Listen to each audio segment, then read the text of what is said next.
Welcome to the bold analysis. I am doing this video outside, at least to have a feel of a different environment.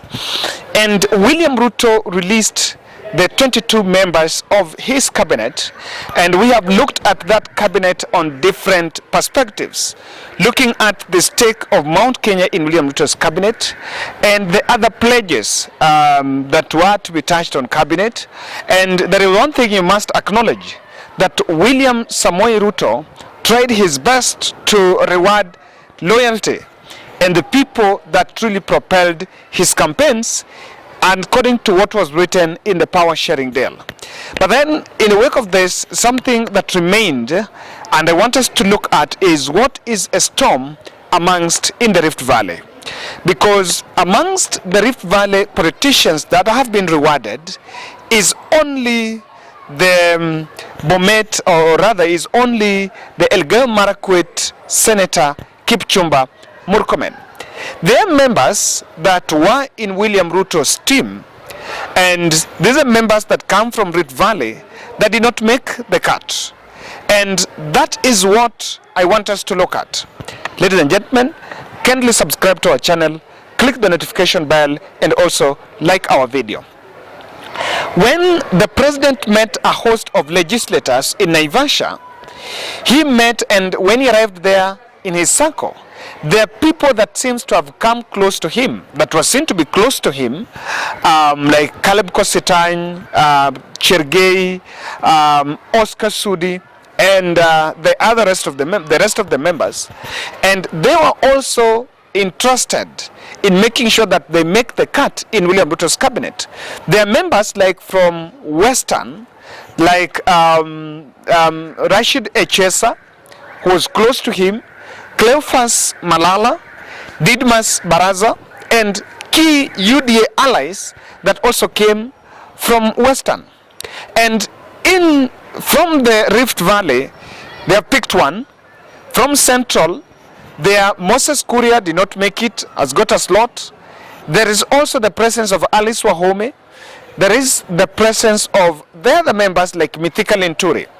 And Ruto seems to be facing criticism from the Rift Valley wing that are feeling that they have been left behind. And the reason why I'm saying about this is I have looked at the latest response, their reaction to William Ruto's cabinet, while some have come out to appreciate, but the likes of Oscar Sudi and Caleb Kositany have actually kept quiet and not sending their congratulation messages, and they have not been taking direct praise on President Ruto on his cabinet. And I want to say that Ruto faced the dilemma of his lifetime, because he is at a situation where you want to please people who campaigned for you, and in your campaigns, or rather in your Kenya Kwanza matrix, you did not cut across. And there have been criticism that the cabinet is not cutting across, is not cutting the image of the country. So what is it? The truth of the matter here is that government positions cannot be donated to individuals because of loyalty.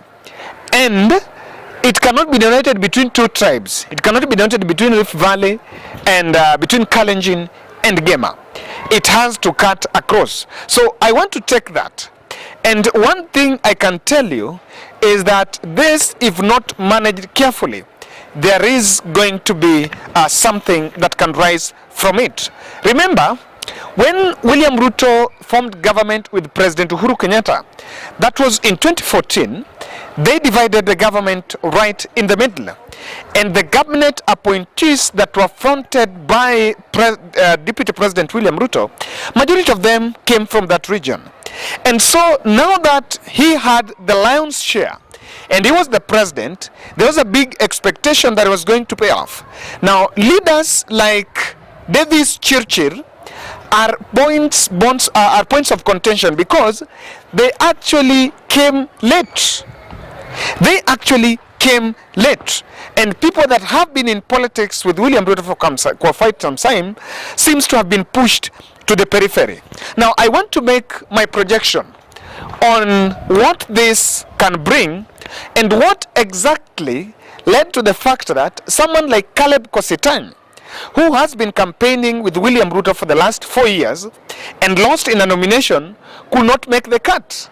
Someone like Wilson Sosion, who was actually campaigning for Deputy President William Ruto for quite some time, could not make the cut, not even in the CBC implementation, CBC task force. So there seems to be something, and I want to say, number one, that William Ruto's choice of cabinet appointees in Rift Valley might have been influenced by a backroom interest.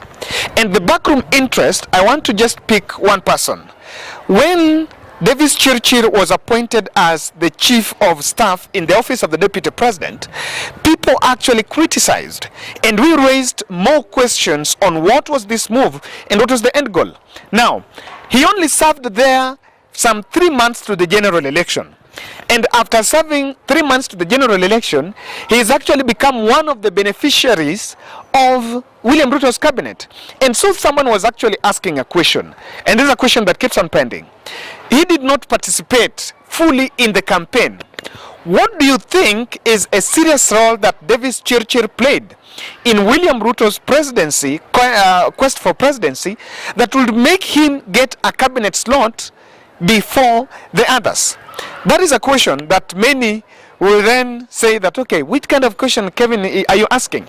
But I was asking that question to open your thought that William Ruto's cabinet had a backroom interest, and that backroom interest is what has actually caused the selectiveness. I want to give you another interesting scenario.